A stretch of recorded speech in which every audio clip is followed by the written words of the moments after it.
This is USVI News, your Virgin Islands connection.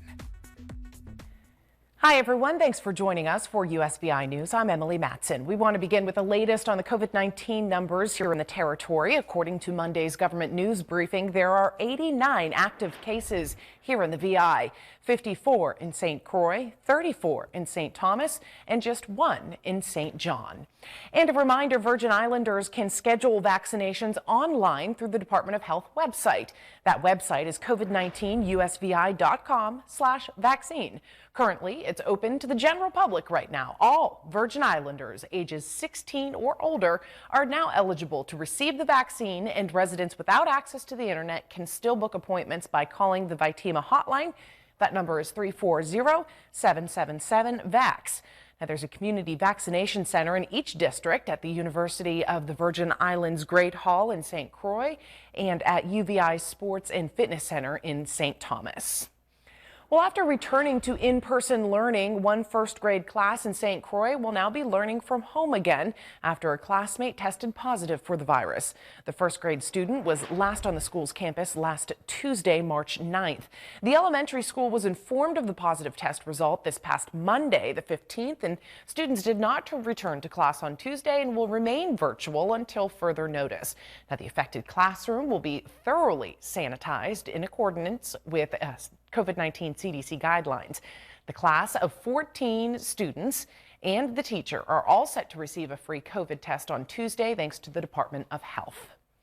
Well, the coronavirus relief package is now signed, sealed, and delivered. So President Biden has launched a campaign to promote the massive aid package. He and Vice President Kamala Harris will head out on a cross-country publicity tour, hitting 7 states to tout the relief package. President Biden and top Democrats in the Rose Garden celebrating the COVID relief bill becoming law. I promised the American people, and I guess it's becoming an overused phrase, that help was on the way. But today, with the American Rescue Plan now signed into law, we've delivered on that promise. The plan delivering nearly $2 trillion, including the largest infusion of federal money to the poor in decades. Help has arrived for the families that have struggled to put food on their table. Still, for a president who campaigned on bipartisanship, it's the first COVID relief bill that did not receive a single Republican vote.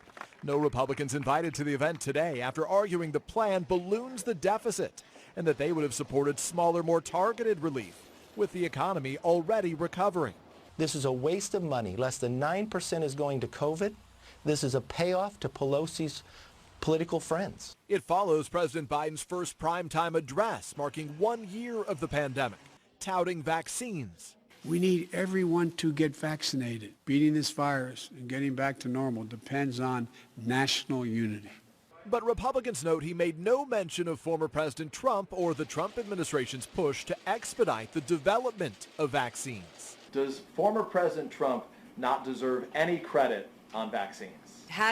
Making the progress that was made, and we've said this publicly, that was made on these vaccines was a Herculean, incredible effort by science and by medical experts.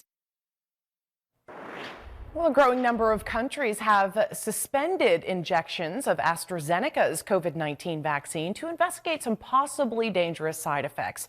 That's as questions and concerns were raised over its safety for people over 65 years old. And after reports of blood clots in people who had received the vaccine from 2 batches produced in Europe. Public health experts and the drug maker say there is no evidence the vaccine increases the chances of forming blood clots, and the benefits far outweigh the risks. And the World Health Organization agrees. At least 2.6 million people have died of COVID-19 disease, and so far, of the 300 million doses that have been given to people across the world, of course using different vaccines, there is no documented death that's been linked to a COVID vaccine. Now, the AstraZeneca vaccine is not available on the mainland or here in the territory, but the FDA may consider emergency use authorization for it soon. AstraZeneca says safety data on 17 million people already vaccinated showed no evidence of increased risk of pulmonary embolism or deep vein thrombosis. Well, a popular fundraiser hosted by the University of the Virgin Islands, Afternoon on the Green, is now underway, featuring delicious food and fun entertainment. It's one of the UVI's most highly anticipated events. This year, they're celebrating 3 decades of Afternoon on the Green. This year, it's going to be virtual, though, because of the pandemic. Our Ali Bourne-Vanek spoke with an organizer to find out just what we can expect this week. Raul, thank you so much for your time. I appreciate it. It's a pleasure to talk about Afternoon on the Green and the University of Virgin Islands. Absolutely. Well, this year is going to be different. Afternoon on the Green has been going on for 30 years now. What is the theme this year and how will it be different? Well, different is that we would not be on the green, but we'd be virtually on the green. We had to cancel our Afternoon on the Green last year due to the pandemic, the ongoing pandemic. And this year we have made the decision not even to try to plan it because the one that was canceled last year was a week before the event itself.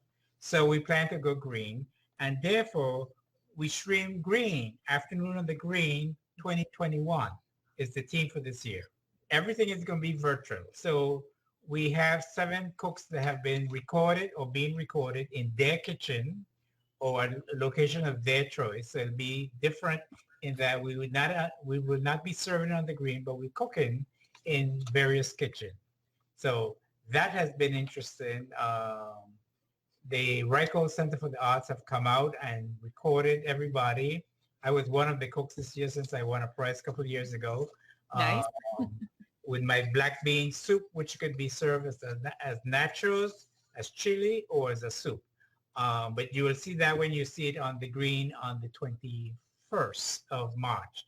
What we're doing different this year, because part of Afternoon on the Green, we highlight all of our academic areas. And so we have a tent that we refer to as the academic tent. Well, instead of doing that, we extended it for a week.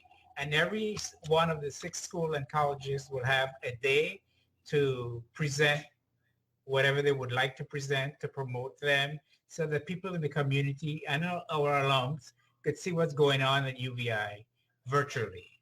So, and we have a schedule for that. We also have entertainment. Part of Afternoon the Green has always been entertainment. We have bambula dancers, we have cool session brass. Tony T will be our moderator as usual. But again, everything is virtual, nothing is going to be live.